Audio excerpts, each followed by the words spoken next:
Ladies and gentlemen, hey, hi, how you doing? Welcome back to the channel. Thank you so much for stopping by. It is once again Thirsty Thursday. That means it is update day here in Call of Duty. And today we have what is presumably the final main content update of Warzone 1's era, at least pre-MW2 launch. Of course, that's coming up here on the 28th, early access on the 20th.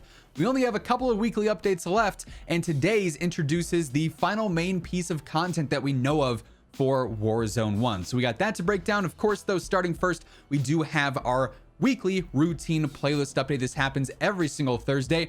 Today's a bit of an interesting one. We got a little bit of something for everyone. So first up here on Caldera, we got standard battle royale, solos, duos, and quads. So all the normal rules, all the normal gameplay there, nothing out of the ordinary. You'll notice though that trios is missing. That's because we actually have a trios LTM going on this entire week from today all the way through next Thursday with mini royale trios on Caldera. It's been a long time since we've had mini royale in the game. This of course is kind of like Resurgence, but without the Resurgence aspect. So it's still going to be very hectic, very fast-paced gameplay on cut down portions of Caldera. You'll just still have the more standard battle royale rules and gameplay in effect there.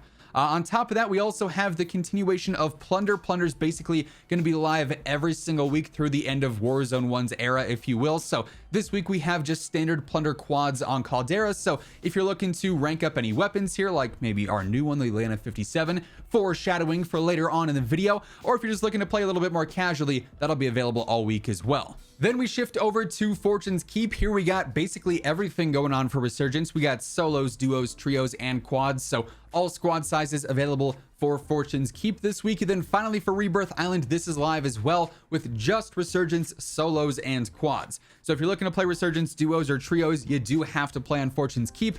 Anything else though, you got options for every single map. So like I said, plenty going on for everyone this week. I will say though, based on all the playlist updates that we have for the remainder of Warzone 1 pre-MW2, this one seems like it's sort of the most basic, if you will. The coming weeks do have some pretty interesting changes and LTMs headed our way, but yeah, pretty standard week for the playlists. Now, as I mentioned, today is technically the final content update of Warzone 1. Why do I say that? Well, because with today's patch, the October 6th update, we ended up getting our final weapon, our final piece of roadmap content, the Atlanta 57 LMG. It certainly seemed like this was going to drop last week alongside the BP50 with Season 5 Reloaded, but I guess because we're getting two weapons with this Reloaded update rather than the usual one, they wanted to space things out a little bit, which honestly, it works. So as of today, the Atlanta 57 is officially live in Warzone and then also Vanguard. Now, in order to unlock this, you need to get 15 long shot kills, according to Sledgehammer Games. The tracking on the BP50 certainly seemed weird last week, so while it might not show up on your screen, you're at 10 out of 15, 12 out of 15, so long as you're getting them, they should be tracking. Just a heads up though, the tracking last week was wonky. It could happen again. You may have also noticed though, if you've been playing Warzone at all over the course of the last week, ever since Season 5 Reloaded went out, the Atlanta 57 was already in the game as ground loot and chest loot, so you could have picked it up and actually gained some levels with it.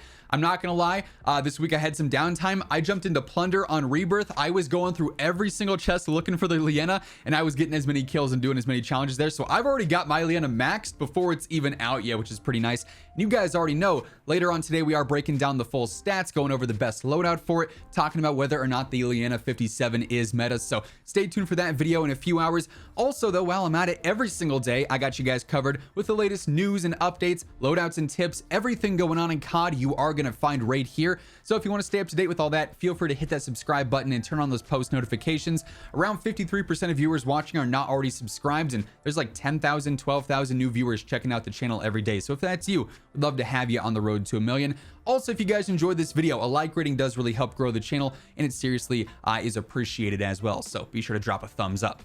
Now, moving on, earlier on this week, we actually got a couple of different gameplay updates pushed live into Warzone. Raven ended up tweeting out a couple of things, a couple of fixes and small updates here and there. So Initially, they said Doomsday Stations have been re-enabled on Caldera in Warzone. Spend $10,000 to activate the station, survive an enemy assault, then collect your rewards, which could include an advanced UAV, specialist bonus, or foresight perk as well. So these are like these strange devices. I've always seen them at peak in like the surrounding buildings there. I'm not sure if they spawn elsewhere on the map, but every time I've found them, they were either by one of the balloons at peak or at the very top. So these are now back in the game. I think they're really solid. If you find $10,000 early on and you don't feel like buying a loadout because the free one's coming in, drop it on these. You got to kill bots for like 45 seconds and everybody on your team gets specialist bonus. You get an advanced UAV and you get foresight, which shows you every single zone till the end of the game.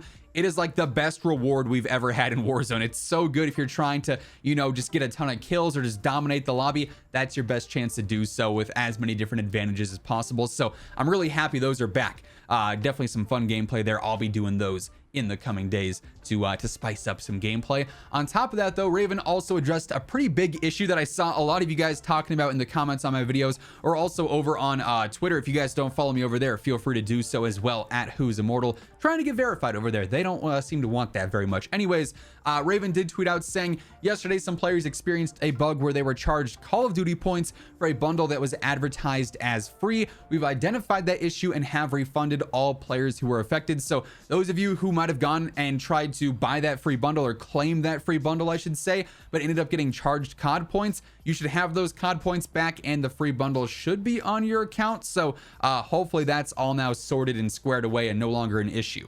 Then real quick, shifting over to the Trello board. Again, just like at the start of the week, not too much to report on here. I do try and keep you guys updated with the Trello board as best I can, but it doesn't seem like Raven's updating the Trello board all that much anymore. I probably wouldn't expect much to change here in the coming days and weeks. If anything does, of course, I'll mention it in the videos, but as of right now, same, you know, events and everything that we saw earlier on this week. Today is the end of the double battle pass and double weapon XP event, and they are still currently investigating the private match issue where those are not currently live. So you can't test anything out. You can't play any private matches as of this moment, which is kind of annoying. Of course, the whole Fortune's Keep thing is coming up. Players are looking to practice. They're not currently available.